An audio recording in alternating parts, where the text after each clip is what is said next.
menceritakan tentang kisah dukun. Kisah dukun ini melibatkan seorang pemuda, iaitu Karim. Karim merupakan seorang peguam yang mempunyai masalah kekeluargaan. Anaknya, Nadia, telah hilang dan dia juga disuruh untuk menyelesaikan sebuah kes pembunuhan melibatkan seorang perempuan. Perempuan itu merupakan Diana Dahlan.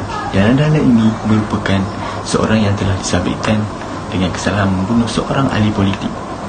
Diana dikatakan seorang pengawal ilmu sihir yang menguasai ilmu daripada tongkat Batak. Diana ini dikatakan sangat taksub dengan tongkat Batak ini. Segala persoalan yang timbul dalam cerita ini diselesaikan satu persatu dalam perbincangan mahkamah. Pengakhiran cerita ini dapat dikaitkan sebenarnya kes kehilangan anaknya berkait rapat dengan kisah-kisah Diana Dahlan. Isteri Karim susah untuk mendapatkan anak dan mereka inginkan anak. Dengan itu, isteri Karim yang bernama Sarah pergi berjumpa dengan Diana Dahlan pada suatu ketika dahulu, mana dia meminta tolong untuk mendapatkan seorang anak. Dan anak itu ialah Nadia. Dengan ini, Diana Dahlan ingin menurunkan penguasaan tongkat Batak itu kepada Nadia. Cerita ini berakhir dengan Diana akan disabitkan dengan hukuman gantung dan dia punya upacara akan diteruskan oleh Nadia. Dukun merupakan perihal ketaksuban seorang manusia terhadap kekayaan, kekuasaan, kecantikan abadi dan ingin mendapatkan apa yang ingin. Dukun ialah masyarakat Melayu merupakan ahli perubatan tradisional dalam kalangan masyarakat Melayu dahulu. Dukun boleh menyembuhkan berdasarkan kepercayaan mereka kepada kekuasaan roh dari alam sekeliling mereka, iaitu merupakan salah satu cara hidup sebelum ajaran Islam berkembang di Nusantara. Ini kerana mereka mempercayai bahawa dukun boleh menyembuhkan pelbagai penyakit kerana beliau sahaja yang boleh dianggap berhubung dengan roh atau kuasa gaib. Ahli perubatan tradisional Melayu juga dikenali sebagai tabib atau bomoh. Manakala di dalam konteks perfilman, Dukun ialah satu filem drama seram thriller Malaysia pada tahun 2018. Arahan oleh Dais Iskandar Said, terbitan Astro Show. Filem Dukun ini merupakan filem sulung arahan beliau dan diadaptasi berdasarkan dari kisah sebenar yang berlaku pembunuhan seorang ahli politik di Malaysia. Ahli politik Malaysia pada tahun 1993 iaitu Datuk Mazlan Idris dan dikaitkan oleh Mona Feni, iaitu seorang penyanyi Malaysia yang popular pada tahun 1980-an. Sorotan literatur ialah rujukan secara kritikal dan sistematik berdasarkan topik dan fokus kajian penyelidik. Terdapat beberapa sorotan literatur yang dapat saya huraikan mengenai filem Dukun ini. Antaranya ialah tentang genre seram dalam filem dan juga konsep akidah Islam dalam filem tersebut. Terdapat beberapa nama-nama besar yang ingin saya fokuskan, yang ada menyebut mengenai genre ini dan juga konsep yang ingin disampaikan dalam filem Dukun itu sendiri. Yang ketiga, kita menitik beratkan dalam filem ini adalah tetapan abadi. Filem ini dimulakan dengan Diana penuh kegembiraan. Semua berpakaian menunggu hukumannya di penjara. Kemudian memberi kita kilas balik, iaitu tongkat sakti yang berasal dari masyarakat Batak di Indonesia. Seterusnya, kami dibawa ke masa sekarang di mana kami diperkenalkan dengan badan Datuk Jeffrey yang sudah dipotong-potong. Bahagian ini membuat kita sedikit gemetar kerana bahagian badan, terutamanya kelapa yang terlepas, kelihatannya yang sangat nyata. Kesimpulannya, filem ini memberi kesedaran kepada masyarakat hakikat beragama dan ingin menyampaikan jalan cerita yang penuh dengan pengisian yang menyentak jiwa. Kita telah membentukkan satu catak halaman pelaksanaan projek dan satu jadual pelaksanaan projek. Melalui kedua-dua ini, kita dapat membincangkan tugasan yang diberikan oleh pensyarah dengan lebih teliti dan ahli kumpulan dapat lebih memahami dengan tugas-tugas mereka yang diberikan oleh ketua kumpulan. Melalui kedua-dua ini juga, tugas-tugas yang diberikan dapat dihasilkan dalam rangka masa yang diberikan dan kualiti tugas-tugas adalah baik dan mempunyai kualiti yang sesuai untuk projek kita.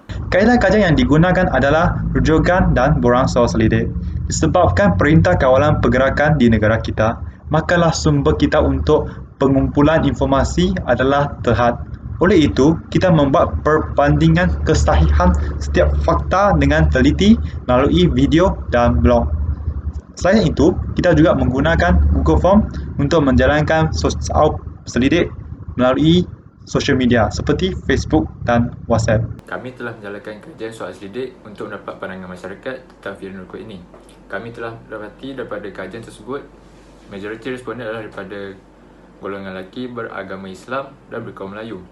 Majoriti juga telah menonton filem Dukun ini dan mereka bersetuju bahawa terdapat nilai-nilai yang bertentangan dengan Islam seperti khurafat dan syirik, ilmu hitam dan pelbagai lagi. Mereka juga memberi pengajaran seperti kita hendaklah memohon pertolongan daripada Allah SWT dan jangan terikut-ikut dengan ilmu sihir. Seterusnya kita beralih kepada perbincangan. Filem Dukun telah mengajarkan kita pelbagai perkara dan tauladan. Salah satu daripadanya adalah amalan khurafat.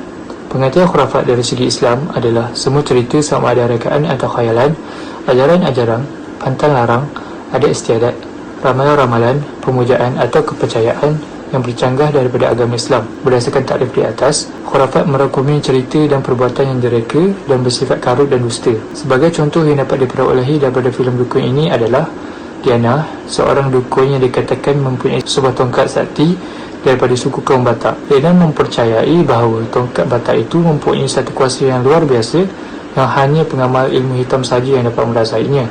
Jelas di sini menunjukkan bahawa Diana telah terpesong jauh dari landasan agama Islam, di mana dia lebih percayakan dan beriman kepada sesuatu benda, iaitu tongkat tersebut, walhal penganut agama Islam wajib beriman kepada Allah dan hanya mengamalkan amalan yang berlandaskan syariat Islam. Yang kedua, sihir adalah satu amalan yang diamalkan oleh seseorang untuk menganiaya atau menyakiti orang lain dengan perbuatan. Sihir juga digunakan bertujuan bertentu. Misalnya, meramal, mengubati penyakit, membunuh atau menganiaya seseorang. Sihir merupakan amalan yang dilarang dalam agama Islam. Hal ini kerana perbuatan sihir adalah perbuatan yang bercanggah dengan Al-Quran dan hadis. Dalam filem Dukun, Diana mengamalkan ilmu sihir atau ilmu hitam. Hal ini telah menunjukkan Diana tidak mengamalkan ajaran agama Islam yang sepatutnya. Ketiga, syirik mempersekutukan Allah dengan yang lain atau mempersamakan Allah sebagai pencipta dengan yang diciptakan, baik zat, sifat, kekuasaan dan sebagainya. Orang yang melakukan syirik disebutkan musyrik. Seorang musyrik melakukan sesuatu perbuatan terhadap manusia atau benda yang seharusnya perbuatan itu hanya ditunjukkan kepada Allah. Dalam filem ini, Diana telah melakukan perbuatan syirik dengan dia lebih percaya dan beriman kepada sesuatu selain Allah dengan menyembahkan tongkat Batak. Selain itu, sikap tamak Datuk Jeffrey Jalani telah menyebabkan beliau merelakan diri dalam upacara ilmu hitam demi menyelesaikan urusan perniagaannya. Hal ini telah menunjukkan Datuk Jeffrey Jalani telah terpesong daripada Islam yang beriman dengan lebih mempercayai ilmu hitam.